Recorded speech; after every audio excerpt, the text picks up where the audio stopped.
Hey, mamas. As we get into Mother's Day weekend, I just wanted to hop on here and remind you that you are right where you need to be.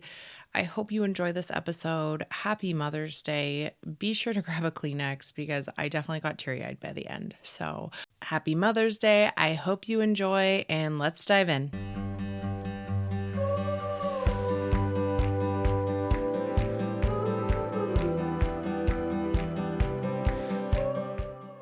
Do you wake up with the intention of being a present and patient mom, only to find yourself feeling overwhelmed and depleted amidst the chaos of daily life? Hi, I'm Lesley, a mom of littles and the host of the Grounded Mama podcast. Here we will find balance by integrating practices that reduce overstimulation and stress in order to enhance your whole family's well-being. Ready to slow down and be the intentional mother you desire to be? Okay, mama, it's time to feel grounded. Take a deep breath and let's dive in. Hey, Mama. I hope you're having a wonderful week. I'm coming on here a few days before Mother's Day, and I feel like this topic is so important for moms. I think the never-ending to-do list can sometimes get the best of us, not the rest of us, and we can get stuck in our head or get on this hamster wheel or this loop of I got to get all these things done. I got to get the laundry done and the groceries and da da da da, like all the food prep and then you add your job to it, and then you add, social commitments or whatever you might have in your life, kids as sports. I know May is kind of a busy season for a lot of people. I just talked to a friend last night, and it's not for lack of wanting to connect, but we're like, gosh, it's funny when before we had kids or when she only had one and I had none yet, trying to get together was hard. And now it's just nearly impossible to get together, especially without kids, because of, again, all of the activities, all the life things going on. And you have to be really intentional. You have to make time for those things. But I get this a lot from moms, and I'm getting kind of wrapped up and caught up in it myself. Especially May is such a busy month for me. And I kind of just looked at my calendar and I felt really called to just kind of record a podcast episode on it. But do you feel like you're constantly behind, or you have this never ending to-do list that's kind of haunting you, kind of sitting on your shoulder, looking at you constantly, and maybe your mind is always going through a loop of, I got to get that done. I got to do this. I got to do that. Da, da, da, da, da. And then just more stuff piles on. Or maybe you're like an avid love to cross things off a list persons just to add more things to the list, right? Like the list is never going to be empty. And if it is, good for you, but it might only be for like a minute, maybe an hour. But truly, like, our to-do list is always going to be there, and it's always going to have something on it. So I'm going to encourage you to step away from that to-do list in this episode, especially as we're gearing up for Mother's Day weekend. I want you to be present and doing something that you enjoy doing with your time and your family, or maybe your family has blessed you with some alone time, which is amazing this Mother's Day weekend. I don't know. I feel like it's like 50-50. Like, some moms want breakfast in bed and they want to be with their kids, and and that's wonderful. But then I get the other half where it's like, I want a spa day with my girlfriends, or I want a quiet morning by myself, or just to read my book, or I feel like it's 50-50. My mom always said every day is Mother's Day. So I'm blessed, either way. So again, I hope this episode will help you kind of jump into this Mother's Day weekend, maybe with a different perspective. If you don't already have that, if you're not able to lay that to-do list down or surrender that to-do list. So that's what we're going to talk about today. And before we get started, I'd love to just, if you're enjoying the show, we've been launched for a few months now with this rebrand, and if you're loving it, I would be so honored and humbled for you to take some time to leave a review for the show, a 5-star written review. If you screenshot it to me and either add it to my Heartbeat group, the Rebalanced Mama on Heartbeat, or if you send me a DM on Instagram, or you have my email address, I would love to honor your review on my show. I'm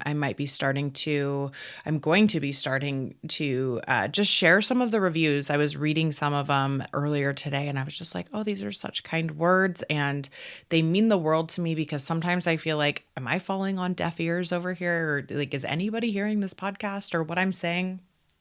So it's great to know that it is such an impact for mamas out there and that want to find more calm and inner peace and kind of that embracing the chaos. That's kind of one of the things that I encourage us all to do, because it is chaos. So why not embrace it versus resist it? So yeah, leave me a review. I'd love to see that from you. So please feel free to share that with me in any way, and I would love to add it to before we get started on the show. And again, this word behind or never caught up, or again, this never ending to-do list. What is behind? Like I really think we can get on a little bit of a hamster wheel with that word, or especially if you start using the word should, or I need to do this, or using some, like, maybe a little bit of guilt and shame starts to creep into some of the sentences that you are using around the word behind or to-do list. This is the context here of the episode, right? And so like I catch myself all the time. I was doing a 40-day devotional during Lent, and I fell behind, quote unquote. And I love the perspective of this, and I try and carry it not just with my to-do list or my calendar or my season of life, but just like life in general. Like, it's constantly ebbing and flowing. It's constantly evolving. Our world continues to spin no matter what, but I am right where I need to be. I picked up that devotional after having kind of a busy travel season with work, and I picked it up on a day that I needed to read something that I needed to read on that day. So it's all about your perspective on being behind. And so I invite you to maybe shift that a little bit about, are you really behind? Really? Truly? Like, is that true? Ask yourself. Are you really behind? And you might in different contexts, like if it's let me say, like for my job, like I have due dates. I can be behind. And yes, it was due a day prior, or, whatever that looks like. So yes, you can be quote unquote behind, but sometimes you're right where you need to be with being maybe not where your ideal is. And so I just want you to maybe shift that perspective on, like, oh, I'm so behind. I find moms say that all the time. I'm so behind, or life is so busy, and like it's always, it's kind of in the context of like time. Like, if you had more time, it's not like you're gonna get caught up or not be behind anymore, because you're just going to fill that time with other things. Like, it's kind of this illusion, just like balance. I feel like we've talked a little bit about, finding balance through nervous system regulation is my tagline of this podcast. But balance is kind of that forever ending, forever moving goalpost. So it's almost an illusion in a way. Or, I've heard people say there is no such thing as balance. And that's a wonderful perspective, kind of just like the one I'm inviting you to maybe shift here as far as being behind. And again, maybe identify something that you are quote unquote behind with. And that could be a to-do list. That could be a project. That could be, a project at work, a house project, or, a kid's science project. I don't know. Like, it could be anything that you are considering that you're behind on. And sometimes, again, we can kind of get obsessed with it a little bit. Like, oh, it's almost like that, like a dopamine hit of like, oh, I'm so behind. I gotta push through or white knuckle to get past this point. And we kind of get addicted or get on this hamster wheel of being behind, and like, yeah, I kind of like that constantly crossing things off your to-do list just to add more things to it. Like, it's a little bit of a dopamine hit, especially when you cross that thing off the list and you just want to add more. And so I think it's important to just take awareness, take inventory of where you're at with the word behind, with a never-ending to-do list, and then how obsessed are you with it? Or like, constantly checking, oh, what else could I get done real quick? Versus maybe just sitting and reading your book for 5 minutes, or doing a meditation, or just intentionally breathing with your phone out of sight. Like, there are so many micro moments in our day that we could shift the needle and move that needle to be in a more calmer state, a more regulated space. But sometimes, again, we just are constantly chasing that dopamine addiction that we all have. And so again, after you take inventory, after you increase your awareness or your perspective on all of this, I invite you to just pause. Let's just let's just take a minute, 30 seconds, if you don't have a minute, to just pause. Take a deep breath.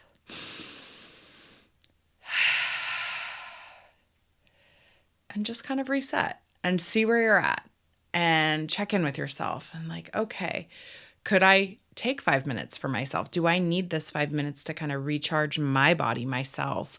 Or am I ready to take another to-do list off, tackle off that list, to tackle another to-do off that list? And another way to kind of discern and assess your never ending to-do list is to surrender. So surrender what is not yours.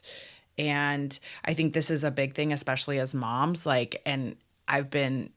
read a book about codependency last year. Like, I think there's such a gray area between mothering and then being codependent and with our spouse, with our kids. Like, we want to love and nurture our children, but sometimes we almost enable them to a point, to a flaw. And so own what's not yours. Like, if your kids are old enough to start doing their laundry, how about they start doing their laundry? Like, that's a great teachable moment in life, to have responsibilities and know what's to come every single week. And that's just an example for you. Like, my kids are not old enough to do their laundry, so that is still on my to-do list per se. But surrender what isn't yours. And if you need help or support in an area, don't hesitate to ask, because nobody's going to know unless you ask if you need that additional help, or if you have it in your budget to hire a housekeeper because you just don't want to spend your time doing that. That's not life-giving to you. Another episode I kind of talked about tasks on, especially in like a work-life balance scenario, was episode 55. And it's really helpful on how to discern between your tasks, your daily, weekly, monthly tasks, and what do you have to do, what do you not really doesn't bother you to do, and then what do you absolutely hate doing, and like to categorize your to-do list in that way as well. So if you want to revisit that episode, it's episode 55. And that would help you maybe discern a little bit more about what isn't yours, or what does not fill you up. And you can just maybe find support in a different area to help you with that. And then ask yourself, what can get done tomorrow? I mean, we all have the same 24 hours in a day. We have the same 24 hours we did when we were in our 20s and had no kids. And oh my gosh, what did I do with that time? I joke about that all the time. And just ask yourself, like, does this really have to get done today? Or is this something that I'm putting pressure on myself, or wanting to get done, and you'd feel better having it checked off? Great. But is it something that needs to get done for the sake of you kind of redlining or kind of white knuckling your way through the day? Because that's not a place we want to serve from as mothers. And another way to maybe look at this is, what are you truly being called to do right now? And that might be playing a board game with your kids, or going outside and kicking the soccer ball, or doing a puzzle, or reading a book. Or it might not be anything on your to-do list, and I promise you it's probably way more productive than those things on your to-do list, by taking a minute and spending time with your children, or connecting with your spouse, or whatever that might look like. So again, I really encourage you, like, pausing and then surrendering. And then ask yourself, like, what am I truly being called to do right now? And again, I'm feeling called to talk about this, especially the weekend, the week before Mother's Day weekend, because I think moms can just get kind of stuck on that loop of like not even checking in with yourself, and just constantly checking off the to-do list. So I really, truly encourage you to just take a minute to do these steps, to check in, and to pause and discern what is yours, what is not yours. What do I feel like I want to do? Do I want to go for a hike with my kids instead? And how much more fulfilled, or your cup will be filled once you get done with that hike, or that lunch with a friend, or whatever that might look like. And then you're going to come back in a better space. That cup is going to be full, versus you giving from an empty cup, or continually doing from an empty cup. And it truly doesn't take a lot to be present. And it might seem like it, and it might take some work, especially again when we have our phones kind of attached to our hand, or in our pocket 24/7, 7 days a week. It's really just putting the phone down, going and sitting out on your back porch, or sitting in your favorite cozy warm chair, whatever that looks like, and just taking like that pause of just like, I'm here, I'm present. A great grounding practice is 5, 4, 3, 2, 1. And it is 5 things that you can see, 4 things that you can touch, 3 things that you can hear, 2 things that you can smell, and 1 thing you can taste. That's just a great way to check in, get back into the present moment, and notice like, okay, where's my body at? Am I too much in my head today? Am I too heady? And do I need to just like ground down and connect back with my body? The 5, 4, 3, 2, 1 is one of the fastest ways to just, again, bring your mind back to the present moment. And then again, sometimes I feel like I need to just write myself a permission slip. It's way easier than it's easier than I make it out to be. It's not as hard as I sometimes make things to be. So if you can't give yourself permission, then I give yourself permission to lay down the to-do list and to just be present. And if this podcast is hitting you at the right time or landing when you're doing laundry or, working out in your garden or whatever, and you just want to sit and just unplug for a bit, please take me out of your ears and take your earbuds out and put your phone down and just like listen to the birds or listen to your kids laughing while they're playing. Like just connect to being present. I invite you to do that. I encourage you to do that daily because it is so important. We are in a dysregulated world, never ending, constant on the to-do list, on the go. Like we're conditioned to like over function, and it's not healthy. It's not healthy long term. So I really do hope you give yourself that time this weekend for Mother's Day just to truly connect with yourself, reflect on these years of you being a mother. Again, once a mother, always a mother. And I want you to remind yourself, once you're in this present moment, that you are right where you need to be. And as like I shared about that devotional that I read when I was behind, I was truly right where I needed to be. I needed to receive those words on that exact day that I was speaking at a very large event. And it was through that discernment that I was able to make a different decision that I was kind of, praying on and struggling with, that I did get words from that devotional. So again, I wasn't behind. We're not behind on our to-do lists. We are right where we need to be in our lives, in our motherhood journey. And I was reading a poem. This is an amazing book. I gave it away for the launch of the podcast, and it is called Beautiful Chaos by Jessica Ulrich, and I will include a link on Amazon in the show notes.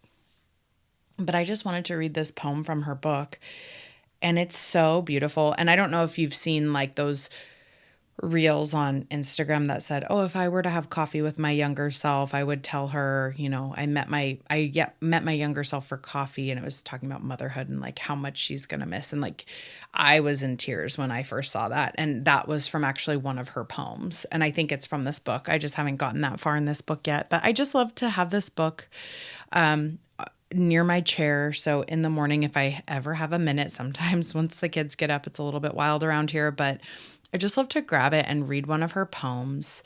And again, it's beautiful chaos. And that's literally what motherhood is. And I was in tears by the time I was done reading this poem. So grab a Kleenex if you're on the more emotional side like myself. But yeah, I just love this book. So I highly recommend it if you just want a little reminder each and every day of this journey. And my mom actually picked this book up when she was visiting last month, and she read it from the back. And she read like the very last poem, and she actually hand wrote it down. I was like, I can copy that for you. But she hand wrote it, and I read it after she was gone, and I was kind of glad because I was in tears crying after she left. And my mom's in her late 70s, and it was just like I don't know, like a full circle moment of motherhood in a way, like her reading that and sharing how much that had impacted her. And then kind of like the poem that she talks about as well, like meeting your younger self for coffee, being a mother and going through this journey. It's like, it's truly like, it just makes you stop and realize like the magnitude of our work as moms. And again, I highly encourage you to grab a tissue if you need to, because I'm already getting teary eyed and I don't have one. But this poem in this book is on page 37. Again, I'll link it in the show notes, but it's, I would tell her, if I could go back, I would tell her that one day she'll look back once the fog has cleared and realize those days were filled with magic. The type of magic you only see after the trick, the beauty and then the bittersweet. I'd tell her that the memories she'll lose herself in won't just be the milestones, but those long nights. She will never forget the pain of fatigue, but nostalgia will color her memory and she'll find herself aching to breathe in those cuddles again. I'd tell her about the tears that with each cry she is learning. I'd tell her I'm not just talking about her baby. I'd tell her she'd have alone time again, but it will feel like two hearts wandering in different directions. She'll ask if it will always feel that way. I'd tell her I don't know yet. I'd tell her that her eyes will close, the sun will rise, but in between those moments, she'll feel so alone in the company of the stars. I'd tell her each of those stars is another mother feeling exactly the same way, that she is never alone. I'd tell her she doesn't need to be the perfect mother, and the moment she believes there's such a thing is the moment she believes she is failing. I'd tell her that she is moving mountains, even when she loses her footing, especially when she loses her footing. I'd tell her in some ways it gets easier, but for every first, there is a last. The hardest part is not realizing till later that a chapter has closed and you're turning back the pages trying to pinpoint when you forgot to say goodbye to that mispronounced word. I'd tell her motherhood isn't a typical love story. Motherhood is a raw, unedited version with all the outtakes, which is what makes it the most beautiful love story of all. I would try to describe the power of the infinite love she will feel, how it will consume her, scare her, comfort her. That a love like this is a silent language that speaks volumes. Only I won't tell her these things because she will forget, like we all do, so that we can discover them for ourselves as we're meant to. So instead, I would simply tell her that she is seen, she is amazing, and she is enough. I don't know if you're teary-eyed, but I certainly am. And as we go into this weekend, I just want to wish you from the bottom of my heart a happy, happy Mother's Day. And I want you to know that you are seen, you are amazing, and you are enough. Happy Mother's Day. Hey Mama, thank you for joining me today. If this episode resonated with you, would you take a few seconds and share it with a fellow mom friend who is also navigating this journey of motherhood? Also, if you could spare a moment of your precious time and leave a 5-star review for the show, it lights me up to know that this podcast is helping you mother with ease. Time to go rest and ground down in all that we covered here today. I'll meet you back here next week for another episode with love and gratitude.